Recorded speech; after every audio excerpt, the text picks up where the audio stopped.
नाही बाबा आहे तो, कारण बाबा हे कराडचं नाक आहे आमच्या बाबा. कोणाला नोकरी हाय कुठली कंपनी चालू? कंपनी मोदी नेल्या उचलून. कंपन्या नेल्या गुजरातला. काय नेलं? गुजरातला गेल्या कंपन्या सगळ्या. हा सवाल उलटा कराडदक्षिणची जनता विचारते की ज्या गुजरात्यांनी आतापर्यंत लुटलं त्या गुजरात्यांना तुम्ही आणून आमच्यावरावरती बसवता आणि त्यांची सभा घेताय की आम्ही विकास केला, पण त्यांचा विकास हा झालेलाच नाही आता वाघावमध्ये. रोजगार दिलेला आहे, परंतु आता कराड विकास म्हणजे आमदारांचं काय काम असते, तर आमदारांचं काम असते मतदारसंघाचे विकास करणे किंवा डेव्हलपमेंट करणे. मोठ बांधली कुणी मोठ बांधल त्याला काय उपयोग नाही. कामाचा विकास बघून माणसं मत देणार आहे. त्यांनी रोजगार देत असताना त्यांचा बिझनेस वाढवला आहे, त्यांच्या फायद्यासाठी आणि लोकांना रोजगार दिले. परंतु बाबांनी जर स्वतः कारखानदार झाली असती तर बाबांनी स्वतः रोजगार निर्मिती केली असती, परंतु बाबांचा कल आहे तो विकासाकडे. काय नाही नोकऱ्याच येतात तुम्ही बोलला, त्या नोकरीसाठी काय 7 आणि 8 हजार. 7 आणि 8 हजार त्या पोराला काय परवडते?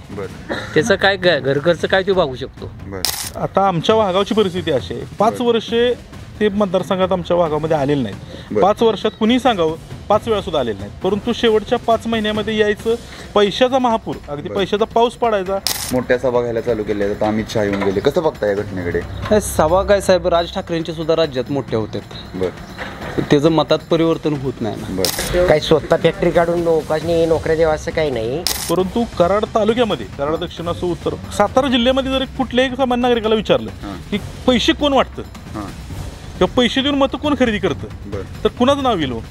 सर्वसामान्य म्हाताऱ्या माणसापासून लहान मुलापर्यंत विचारायचं, पैशावरती मतं कोण घेतं? पृथ्वीराज बाबा घेतात का अतुल बाबा घेतात?